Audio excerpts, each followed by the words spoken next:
Le président Abdel Fattah el-Sisi a ordonné de former les cadres humains pour trouver des opportunités du travail. Le président a enjoint de compter sur les produits locaux et de réduire les importations.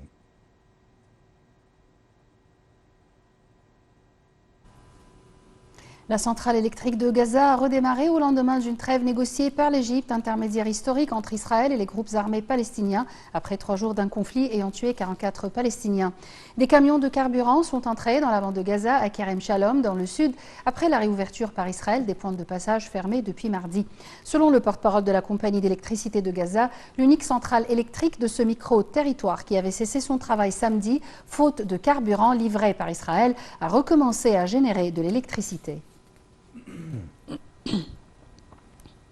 La frontière entre la bande de Gaza et Israël a rouvert aujourd'hui au lendemain d'une trêve entre le mouvement Jihad et Israël.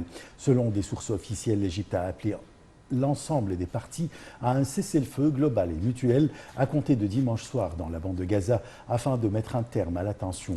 Selon la même source, l'Égypte fait son mieux en faveur de la libération de 2 prisonniers palestiniens aux mains d'Israël. Dans le même contexte, le bureau du Premier ministre israélien Yair Lapid a remercié dans un communiqué l'Égypte pour ses efforts de médiation, ajoutant que si le cessez-le-feu est violé, Israël se réserve le droit de répondre fermement. À Gaza, le djihad islamique a confirmé qu'il cesserait les hostilités à partir de cette heure-là, mais a lui aussi averti qu'il se réserverait le droit de répondre à toute nouvelle agression israélienne. Selon le groupe palestinien, l'accord de trêve prévoit entre autres l'engagement de l'Égypte à œuvrer en faveur de la libération de 2 prisonniers du djihad islamique aux mains d'Israël. Le président de l'autorité palestinienne Mahmoud Abbas a salué dans un communiqué les efforts infatigables de l'Égypte et ont contribué à calmer les choses et atténuer la souffrance du peuple palestinien du fait de cette agression israélienne. Le président américain Joe Biden a pour sa part salué le rôle égyptien dans la médiation entre les 2 partis, palestiniens et israéliens. Biden a en outre salué le cessez-le-feu et demandé que des enquêtes soient menées sur les victimes civiles. Une vingtaine de membres du groupe palestinien Jihad islamique ont été arrêtés dans la nuit par les forces de sécurité israéliennes en Cisjordanie occupée. Dans un communiqué, l'armée d'occupation israélienne a indiqué qu'environ 20 suspects appartenant au mouvement Jihad islamique ont été interpellés à travers la Cisjordanie, territoire palestinien occupé par Israël depuis 1967. Le Premier ministre, Dr Moustapha Madbouli, a présidé une réunion destinée à discuter des mesures pour résoudre les problèmes des bâtiments construits illégalement. Une entente a été conclue sur tous les points de désaccord dans le projet de loi modifiant certaines dispositions de la loi sur un règlement à propos des constructions illégales. Le Premier ministre a affirmé qu'au cours de la dernière période, un certain nombre de réunions ont été tenues pour discuter le règlement des problèmes de construction illégale. Il a ajouté que le gouvernement travaille actuellement sur un projet d'amendement de la loi. Dr Madbouli a affirmé que le gouvernement tient à appeler les représentants du Parlement pour assister à ces discussions destinées à résoudre les problèmes des constructions illégales dans le but de s'entendre sur les articles d'amendement de la loi.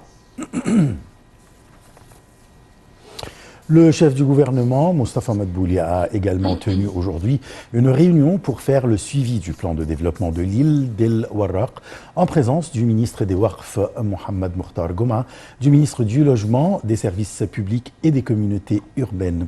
Le Premier ministre a souligné l'importance de mettre en œuvre le plan de développement de l'île d'El Warraq qui vise à valoriser cette zone prometteuse et à bénéficier de son emplacement unique, ce qui améliore la qualité de vie et met en exécution des projets de développement.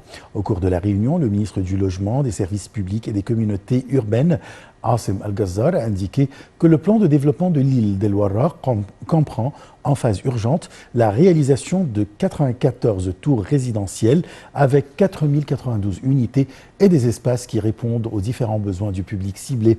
De son côté, El-Ghazzar a évoqué les indemnisations consacrées aux habitants de l'île, précisant que des indemnisations matérielles sont déterminées pour chaque fédant agricole ou maison.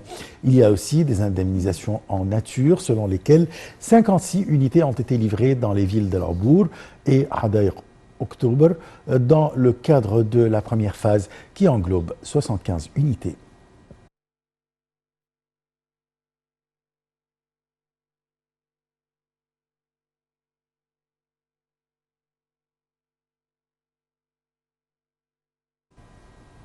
Le ministre de l'Intérieur, le général Mahmoud Tawfiq, s'est entretenu avec son homologue palestinien Ziad Habri, actuellement en visite au Caire, à la tête d'une délégation sécuritaire de haut niveau.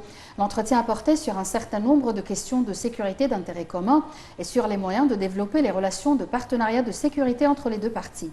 Le ministre palestinien a exprimé sa joie de visiter le Caire et son appréciation pour la position de leader de l'Égypte sur les scènes régionales et internationales, ainsi que ses efforts pour soutenir l'autorité palestinienne dans divers domaines.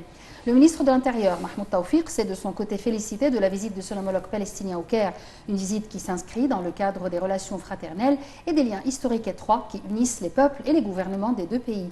Il a souligné l'engagement du ministère à fournir tout le soutien et l'assistance aux forces de la police palestinienne pour faire face aux défis qu'elles font face.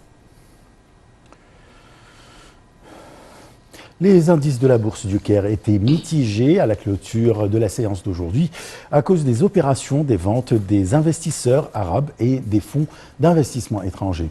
L'indice principal EGX30 a perdu 0,75%, atteignant 10 048 points. Les deux indices secondaires EGX70 et EGX100 ont tous deux gagné respectivement 1,08 et 0,49%. Moscou a accusé aujourd'hui les forces ukrainiennes de bombarder la plus grande centrale nucléaire d'Europe, Zaporizhzhia, tenue par l'armée russe. Les deux belligérants s'accusent mutuellement depuis vendredi de bombarder cette centrale située dans le sud de l'Ukraine et tombée depuis mars aux mains des